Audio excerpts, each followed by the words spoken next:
Most people kind of in the back of their mind know there's something going on, but it doesn't have anything to do with football or basketball or paying my rent, so I don't want to fool with it. It's not important. Yeah, but everybody kind of feels there's something going on. Yeah, because most people live in a box, and they don't want to come out of the box. No doubt about it. They open the lid every so now and again and just peep outside and they close it. Yep. Do you think the governments are going to let us know at some point? I think, I'll tell you what, again, it's just my opinion. Norio Hayakawa is a very good friend of mine. He's rather famous in the speaking circuit. And he's always talking about how he believes that the government is going to stage some kind of a UFO landing. It's going to frighten everybody and all the nations will come together and collectively come together as a trick. Like a War of the Worlds. Yeah, like a War of the Worlds. Right. And it's all going to be a trick, he thinks. Right. It's all going to be planned. And I thought, well, wait a minute, if you're going to get, there's a lot of intelligent people in this world, and governments are not stupid. So if you're going to pull off something like that, it better look good. Because it's going to be, absolutely. Right, it better look good and very realistic. I have then said, I can look at the same facts that he's stating and come up with a different conclusion. I'm of the opinion that very well possibly there's going to be an alien invasion. And the government knows it. Right. And consequently they are trying to prepare the people so that they don't react, because that was, as far as I'm concerned, that was a CIA operation when Orson Welles back in the late 30s, 38, 39, did that War of the Worlds thing on radio. I'm sure the CIA was involved in that. And they wanted to see how the people will react if the people really thought that there was an alien invasion from another world. It was called War of the Worlds. Right. With Orson Welles, and people went berserk. Well, I don't think they're going to go berserk today. I think too many people in this world have already had experiences. They know something's up. But again, I would say I'm thinking that there very well might be a legitimate invasion soon.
strange and mysterious lights hovering above East El Paso tonight.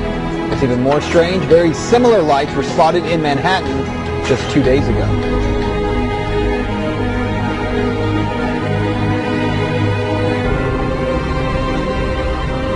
Above the skies of Northeast and East El Paso tonight, a sight that was a little more than stunning.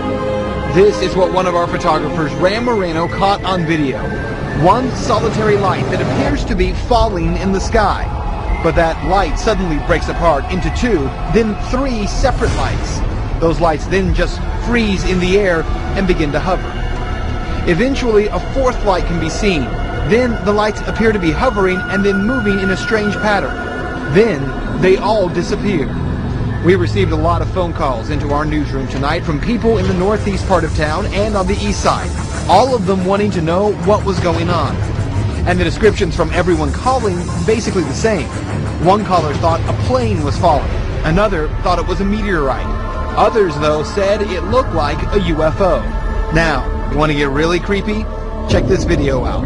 Just 2 days ago, in the sky above Manhattan, people froze on the street there as they saw these three lights hovering in the middle of the day. And check this out. The three lights are close to each other, then spread out into this triangle pattern. Now, look at the pattern side by side. This from Manhattan and the other tonight in El Paso. I gotta tell you, they do look eerily similar.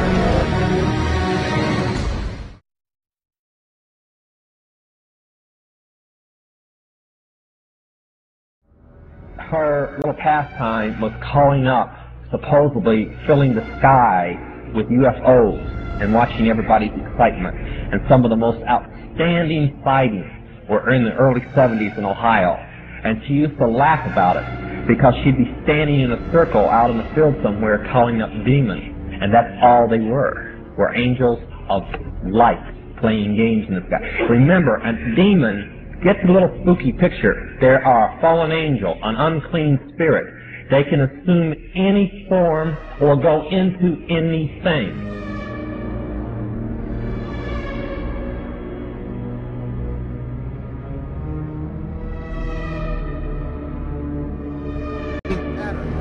Now, look at the pattern side by side. This from Manhattan and the other tonight in El Paso. I gotta tell you, they do look eerily similar.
Says the Old Testament written in Hebrew taught him how to summon UFOs. All right, he says he can also do this on command, and he adds he's been doing it for 25 years, keeping all of it secret until now. I pray, oh Yahweh, that you send a sighting so that they know that I am not mentally ill. I am not a false prophet like those who seek to kill me say I am. I see something straight up. Oh, brother, look at it. There it is. There it is. I got it. Photojournalist Jonathan Hawkins locks in on it. Let's take a closer look here. It's an orange sphere that appeared out of nowhere. I call the boss with an unexpected change in my story.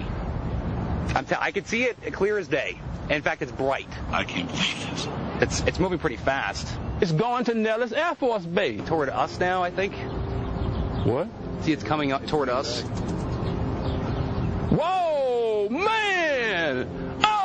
Hallelujah. Then, a few seconds later, it disappeared. It's going back up in space. Prophet Yahweh isn't concerned. He says it'll be back. Prophet Yahweh says, though, this is just the beginning. He says we're going to see a lot more of these things starting next week. I'm going to pull off of it. Let you see where we at. I'm going down. We are here in the Jim Gillian Park. Well, tonight we did talk with the El Paso airport spokeswoman. She says there were air show planes in the air tonight running through maneuvers, though she couldn't tell us exactly which crews were doing that.